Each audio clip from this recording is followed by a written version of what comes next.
Hello students, welcome all of you on Akshay academy YouTube channel. Guys, आज का जो topic है हमारे पास क्लास 12 फिजिक्स के चैप्टर नंबर 5 से ही है और टॉपिक का नेम है magnetic field due to bar magnet that is due to magnetic dipole on equatorial line. अब हम बात करेंगे इक्वेटोरियल लाइन की। प्रीवियस क्लास में हमने इसे एक्सियल लाइन पर कैलकुलेट करना सीखा था, तो चलिए इसके लिए अपनी वीडियो को स्टार्ट करते हैं। तो सबसे पहले हम यहाँ पर एक बार मैग्नेट ले लेते हैं। ये ले लीजिए, ये एक बार मैग्नेट है। ओके, इस बार मैग्नेट में हमारे पास ये जो पोल है इसको मैं ले लेती हूँ एस पोल और इस वाले पोल को मैं ले लेती हूँ यहाँ पे एन पोल।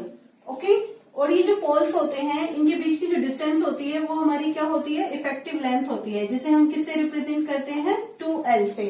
अगर आप सेंटर पॉइंट की बात करें बार मैग्नेट के लिए तो सेंटर पॉइंट यहाँ पे होता है, राइट। इसका मतलब ये हुआ कि यहाँ से यहाँ तक की डिस्टेंस क्या होगी, स्मॉल एल होगी, और सिमिलरली यहाँ की जो डिस्टेंस है ये भी क्या होगी, आपके पास स्मॉल एल होगी। अब जो आपने यहाँ पर पोल्स लिए हुए हैं इनकी खुद की भी कैपेबिलिटी कुछ ना कुछ होगी, तो इनकी कैपेबिलिटीज को हम ले लेते हैं स्मॉल एम। कैपेबिलिटीज यानी कि पोल स्ट्रेंथ। तो यहाँ पे आपके पास जो पोल स्ट्रेंथ है वो क्या है, स्मॉल एम, दोनों पोल्स के लिए इक्वल होती है। और जो इफेक्टिव लेंथ है वो क्या है, 2L। अगर आपके पास ये दोनों वैल्यूज दी हुई हो तो आप बार मैग्नेट के लिए मैग्नेटिक मोमेंट की कैलकुलेशन इजीली कर सकते हो। देखिए कैसे, मैग्नेटिक मोमेंट जिसे आप रिप्रेजेंट करते हैं कैपिटल M से, और उसकी वैल्यू क्या होगी, स्मॉल m इंटू 2L। तो इसे हम ले लेते हैं यहाँ पे हमारे पास इक्वेशन नंबर फर्स्ट, कि ये हमारे पास ये जो मैग्नेटिक मोमेंट है वो किसका है, बार मैग्नेट का है। Okay, magnetic moment of bar magnet. अब इस पॉइंट के बाद हम यहाँ पर इक्वेटोरियल लाइन लेते हैं। ये ले लीजिए, ये मैंने एक इक्वेटोरियल लाइन ले लिया। Equatorial line that means the line passing perpendicular from the centre. Equatorial line, इसका मतलब ये हुआ कि जो भी आपके ये एक्सिस हैं, इस एक्सिस के बिल्कुल मिडिल से यानी कि सेंटर पॉइंट से जो परपेंडिकुलर लाइन पास करती है उसे आप क्या कहते हैं, इक्वेटोरियल लाइन कहते हैं। ओके, इस इक्वेटोरियल लाइन पर मैं यहाँ पर एक P पॉइंट ले लेती हूँ। ये जो P पॉइंट है मेरे पास इस सेंटर पॉइंट से एकदम परपेंडिकुलर अगर मैं चेक करूं तो स्मॉल r डिस्टेंस पे है। ओके, तो मैंने यहाँ पर मिडिल पॉइंट O से स्मॉल r डिस्टेंस पर इक्वेटोरियल लाइन पर एक P पॉइंट लिया हुआ है, और इस P पॉइंट पर मुझे क्या करना है, मैग्नेटिक फील्ड की वैल्यू जो है वो कैलकुलेट करनी है। तो मैं कैसे करूंगी, तो मैं सबसे पहले यहाँ पर क्या देखूंगी, अपनी बार मैग्नेट के पोल्स को देखूंगी। ये जो N पोल है ये भी क्या करेगा, इस P पोल पर क्या करेगा, एक फोर्स एग्जिट करेगा, और जैसे ये करेगा सेम टू सेम ये भी क्या करेगा, फोर्स एग्जिट करेगा। तो इसका मतलब ये हुआ कि मुझे सबसे पहले क्या करना है, N पोल और S पोल, इन दोनों की वजह से जो भी मैग्नेटिक फील्ड यहाँ पर जनरेट होगा उसको कैलकुलेट करना पड़ेगा। सबसे पहले मैं यहाँ पर लेती हूँ magnetic field at P point due to N pole. Okay, N pole यहां से देखिए तो उसकी वैल्यू क्या होगी, हम उसे B1 से रिप्रेजेंट करते हैं, mu not upon 4 pi m small m pole strength upon distance, distance between n and p का होल स्क्वायर। ये देखिए आप n से लेकर p के बीच की तो डिस्टेंस लेते हैं, तो चलिए मैं यहाँ से p से लेकर n को मिला देती हूँ। ओके, यहाँ पर मैंने इसको मिला दिया। अब इस np की वैल्यू क्या है, तो आप देखो जरा ध्यान से देखो, ये जो p पॉइंट है इस n पोल से कुछ ना कुछ एंगल पर है, let this angle is theta, ये थीटा एंगल पे है। ओके, और अगर आप इस शेप को देखें तो ये शेप आपके पास किसकी नजर आ रही है, एक राइट एंगल ट्रायंगल की नजर आ रही है, और उस राइट एंगल ट्रायंगल में ON ये मेरे पास क्या है, बेस है, और ये बेस किसके इक्वल है, स्मॉल l के, और OP मेरे पास किसके इक्वल है, परपेंडिकुलर के, परपेंडिकुलर इज R। तो बचा मेरे पास क्या, MP, ये मेरे पास किसकी वैल्यू हो गई है, हाइपोटेनस की, और पाइथागोरस थ्योरम के अकॉर्डिंग आप इसे कैलकुलेट कर सकते हैं। हाइपोटेनस का square is equal to base square plus perpendicular square, base is equal to L and perpendicular is equal to R।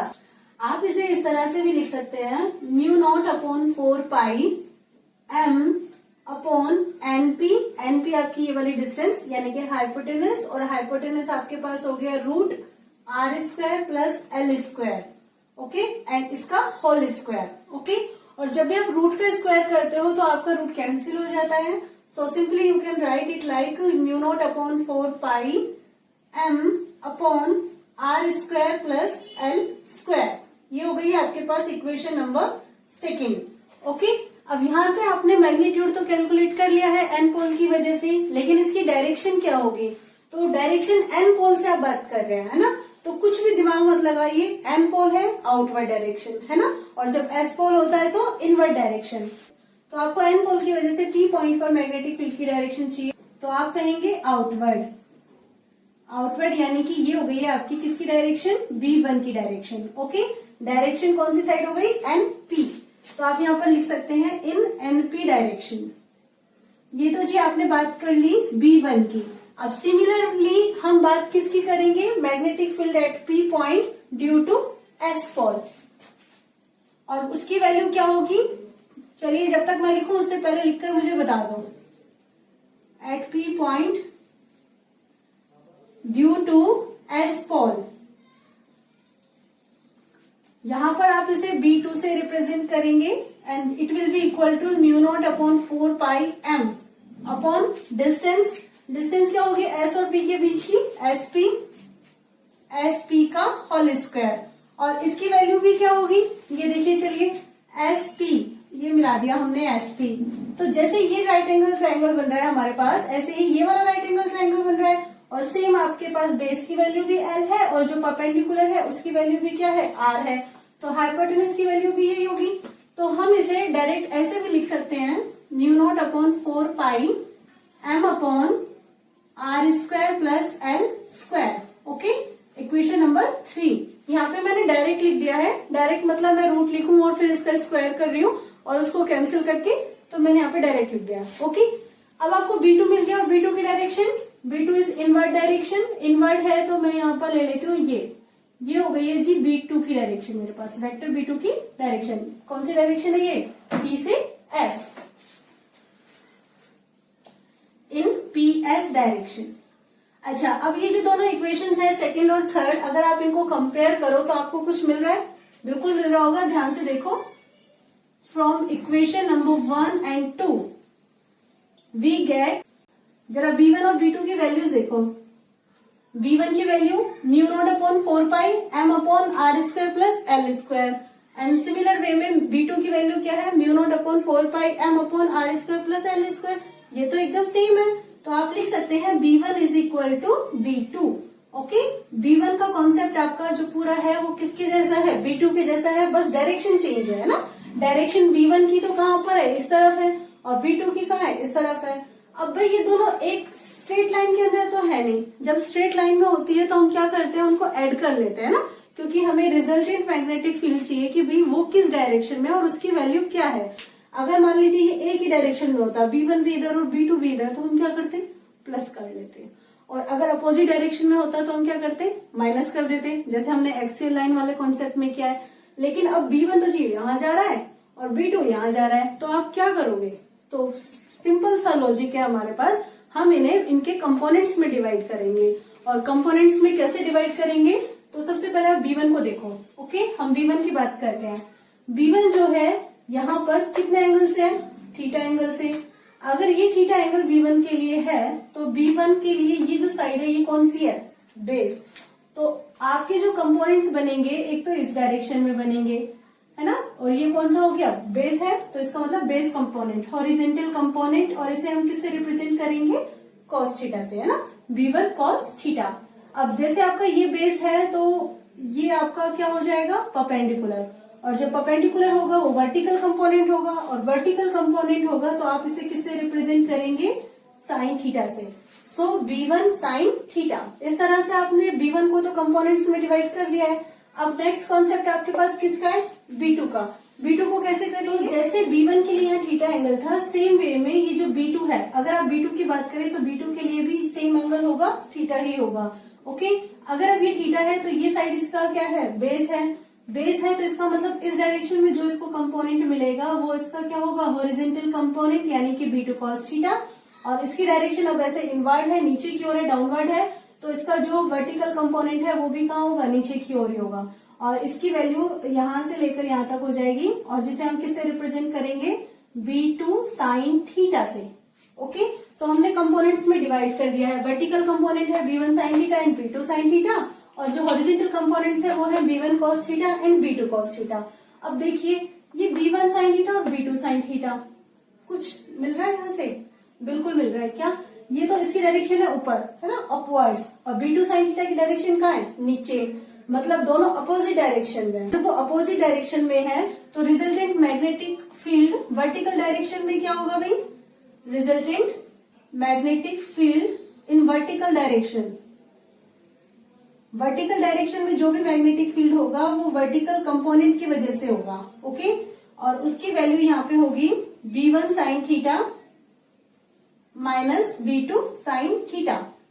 Minus हम इसलिए कर रहे हैं क्योंकि साइन इनके क्या हो जाते हैं, अपोजिट डायरेक्शन में है, तो माइनस लग जाएगा। अब सिंस V1 और V2 की वैल्यू क्या होती है, सेम होती है, तो इस वजह से आप लिख सकते हैं V1 sine theta minus V2 की जगह आप V1 अप्लाई कर दीजिए, V1 साइन थीटा। ये दोनों एक दूसरे को कैंसिल कर देंगे और फाइनल वैल्यू आपके पास क्या आ जाएगी, 0। तो जो वर्टिकल कंपोनेंट है, अगर आप इसको इस तरह से भी डिनोट करें तो V वर्टिकल कंपोनेंट क्या हो जाएगा, 0। अब बात आती है हॉरिजॉन्टल कंपोनेंट की। हॉरिजॉन्टल कंपोनेंट में V1 cos थीटा ये भी इसी डायरेक्शन में है, और V2 cos थीटा ये भी इसी डायरेक्शन में है। हम इस डायरेक्शन के लिए काम कर देते हैं, यहाँ पर एक x पॉइंट ले लेते हैं, तो इसका मतलब डायरेक्शन क्या हो गई, P2x। Okay, so resultant magnetic field in horizontal direction.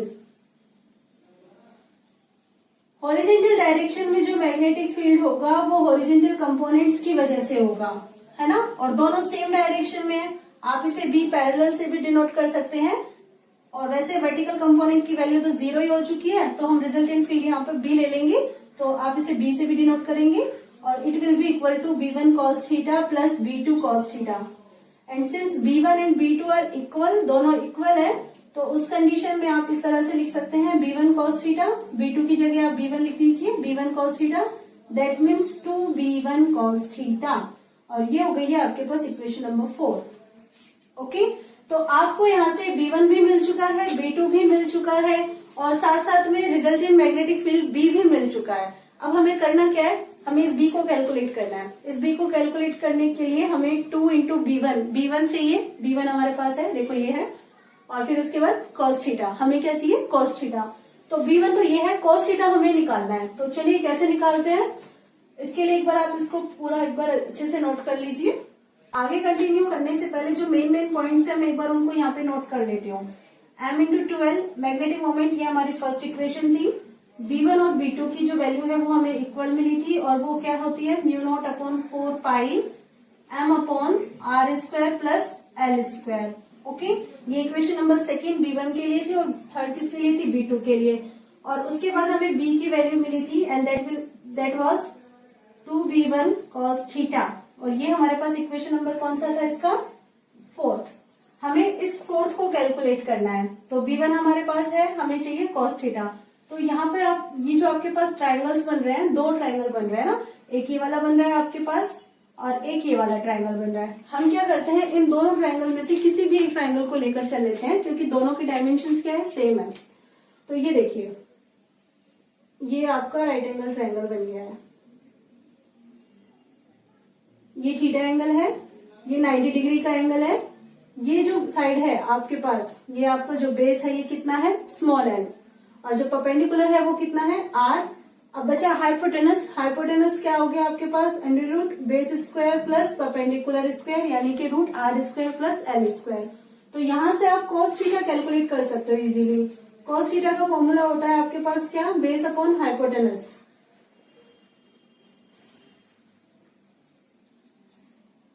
Base is equal to l upon hypotenuse, and hypotenuse is equal to this √r² plus l²।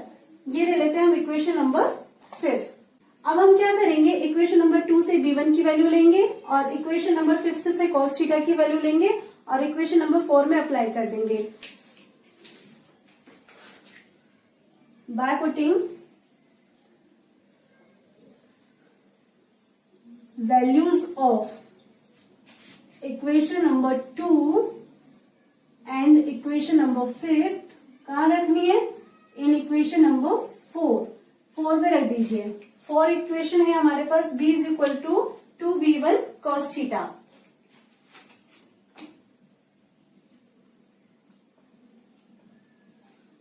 Apply कीजिए वैल्यूज। 2b1 की value mu not upon 4 pi, ये देख लीजिए अगर आपको याद नहीं है तो, m upon R square plus L square into cos theta.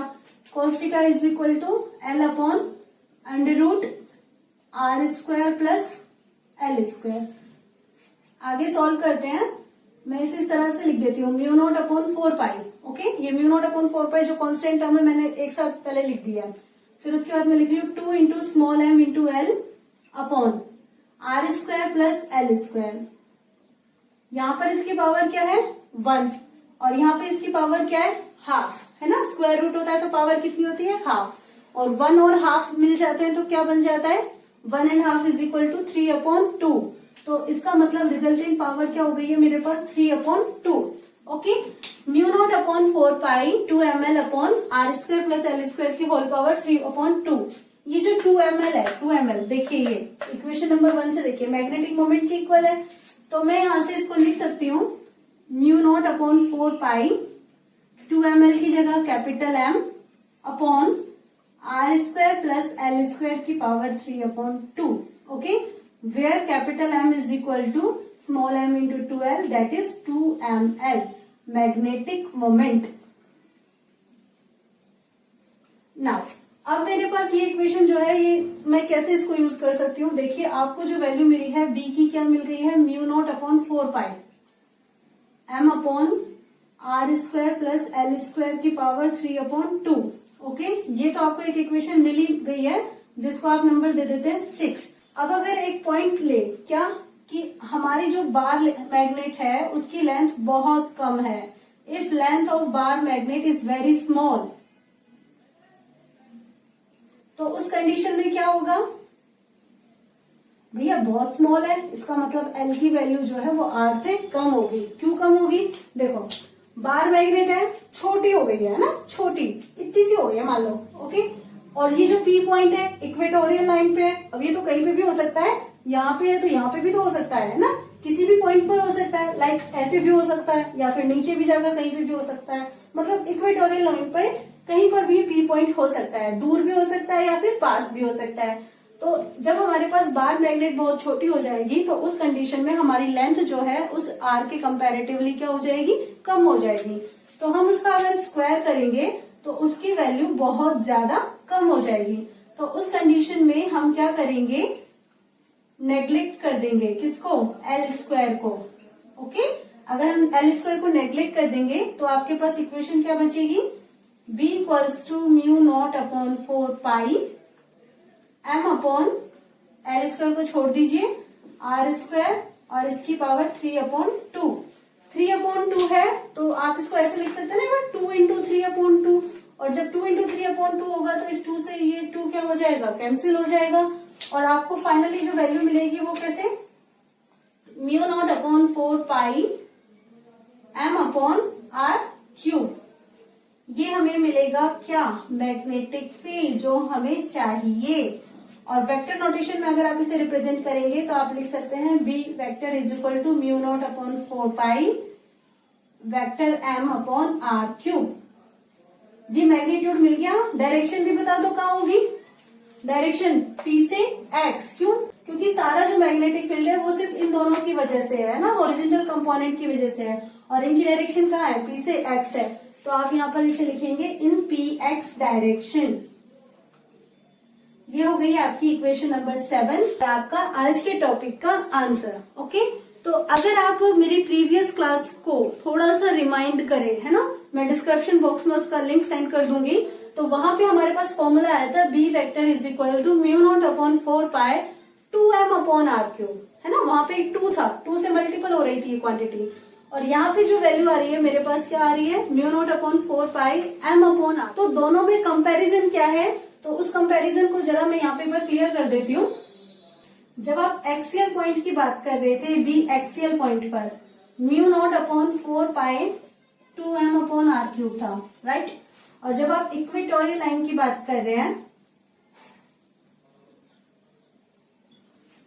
उस कंडीशन पे μ0/4π m/r³, ये फॉर्मूला आपके पास है। इसका मतलब ये हुआ कि एक्सियल लाइन पर जो मैग्नेटिक फील्ड होता है वो इक्वेटोरियल लाइन पर मैग्नेटिक फील्ड का क्या होता है, डबल होता है ना, डबल होता है। So B axial is twice of B equatorial. बेटा ये जो टॉपिक है ये छोटा सा टॉपिक है, लेकिन इस पर क्या होता है, छोटे छोटे से न्यूमेरिकल्स आ जाते हैं ना, इस वजह से ये थोड़ा सा इम्पोर्टेंट हो जाता है। आई होप आपको ये जो सारा कॉन्सेप्ट है वो बहुत अच्छे से क्लियर हो गया है। अगर आपको मेरी वीडियो पसंद आई है तो आप प्लीज इसे लाइक कमेंट जरूर कीजिएगा और मेरे चैनल को शेयर भी कीजिएगा और सब्सक्राइब भी कीजिएगा। Thank you for watching my videos.